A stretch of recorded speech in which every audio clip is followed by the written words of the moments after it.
क्या आज आज़ादी के 78 वर्ष बाद भी हम आज़ाद हैं?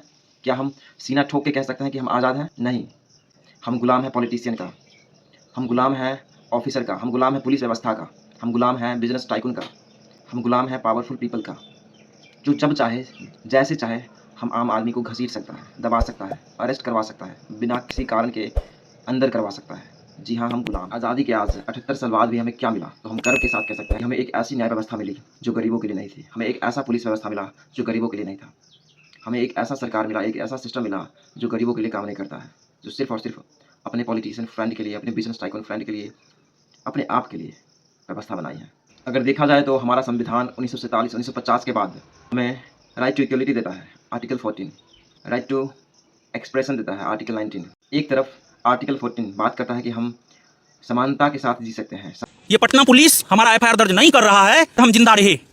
एक तो हमारी हत्या हो सकती है, लेकिन अगर हम जिंदा रहे तो हम बिना किसी के सहयोग के हम इस बात को साबित कर देंगे कि हमारे भाई की हत्या फैजल खान के द्वारा और किसान कोल्ड स्टोर के मालिक डॉक्टर आर.एस. प्रसाद और लेकिन वही जब ग्राउंड की बात हो, एक तरफ खान सर अपने एक इशारे पे एफआईआर कर देती है। मात्र एक आरोप पे रोशन आनंद सर को 14-15 दिन जेल में रखा जाता है। वही रोशन आनंद सर के भाई की मृत्यु हो जाती है और उसे एक एफआईआर करने के लिए संघर्ष करना पड़ रहा है। क्या यही व्यवस्था हमने बनाई है 78 सालों में, कि आज भी एक एफआईआर करने के लिए हमें संघर्ष करना पड़ रहा है?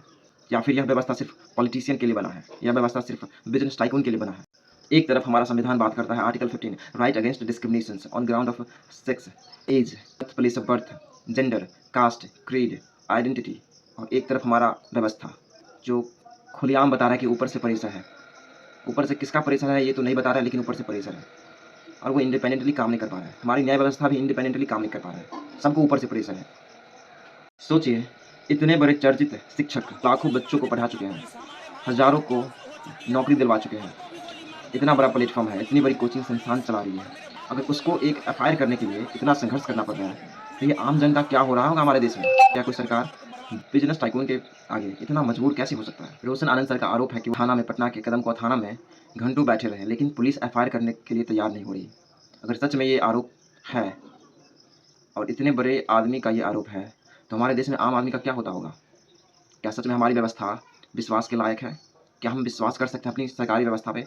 ये अब डेमोक्रेसी नहीं है, ये जनता का जनता के लिए शासन नहीं है, ये पॉलिटिशियन का पॉलिटिशियन के लिए, बिजनेस के लिए शासन है। क्या इस देश में पॉलिटिशियन, बिजनेस टाइकून, पावरफुल लोग के अलावा आम आदमी को गरिमापूर्ण ज़िंदगी जीने का कोई हक नहीं है? क्या हमारी संविधान सिर्फ दिखावा करती है कि article 21 right to live with dignity का? आखिर कब तक ऐसा होता रहेगा? जय हिंद।